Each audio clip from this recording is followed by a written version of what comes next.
L'histoire de ce livre, c'est d'abord dans la culture de transformation sociale de la CFDT, de vouloir mettre sur la table et porter au débat un certain nombre de sujets qui dépassent le seul champ d'ailleurs des relations sociales.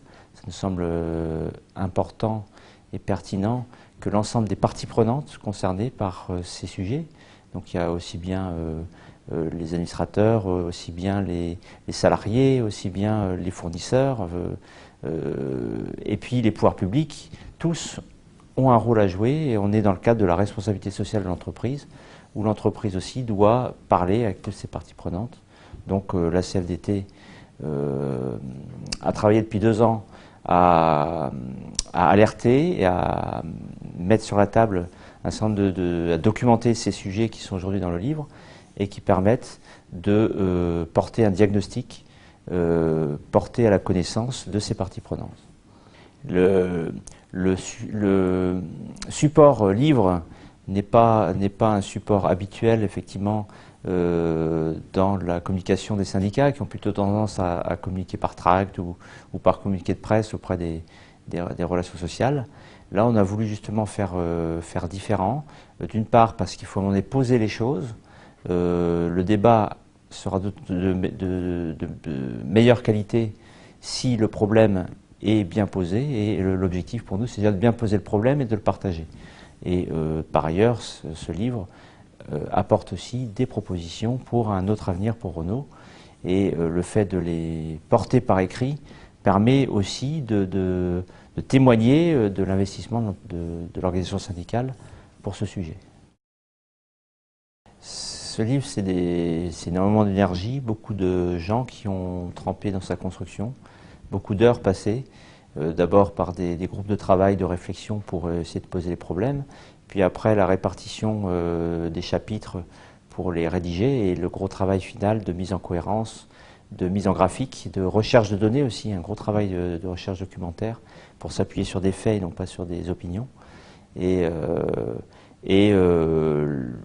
Merci encore, enfin, on a réussi effectivement à s'appuyer sur une entreprise qui nous a aidés dans la communication pour construire ce livre, ainsi que sur un éditeur qui nous a fait confiance et qui est l'Harmattan, qui est un éditeur qui a place publique.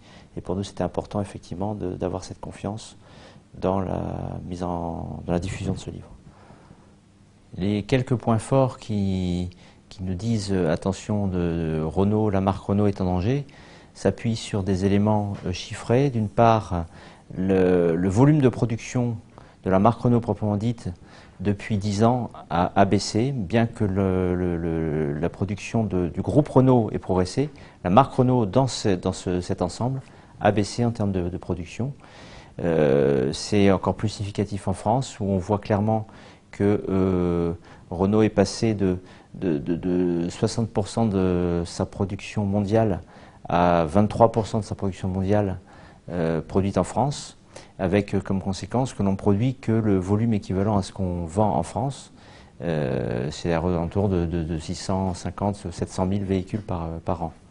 La conséquence, ce sont des pertes d'emplois significatives qui ont été mises en évidence.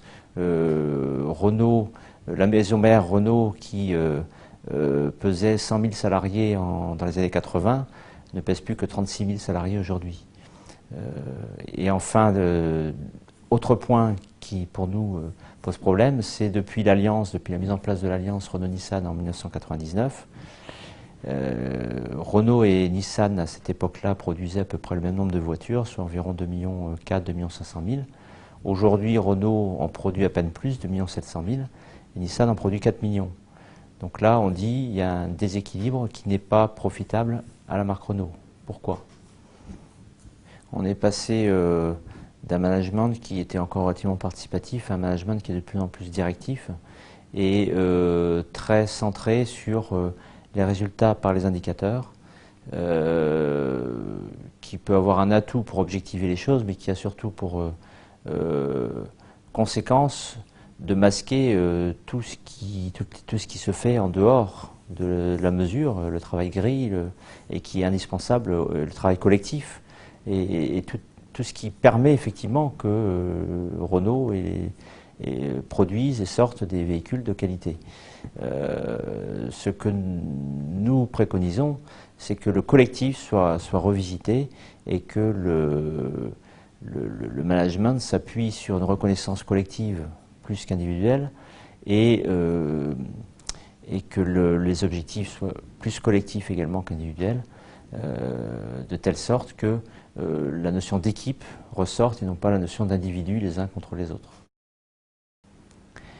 Nous avons sollicité les administrateurs représentant l'État dans la mesure où nous souhaitons avec eux, si possible, partager le diagnostic que nous posons sur l'entreprise Renault et en tout cas entamer le débat. Je dirais qu'ils ont un rôle, comme tout administrateur, de défendre toutes les parties prenantes de l'entreprise Renault, mais particulièrement en tant que représentant de l'État, l'intérêt social, la responsabilité sociale de l'entreprise doit être portée par eux également pour faire en sorte que les effets des choix qui sont réalisés soient le moins déstructurants et moins durs pour les salariés de France.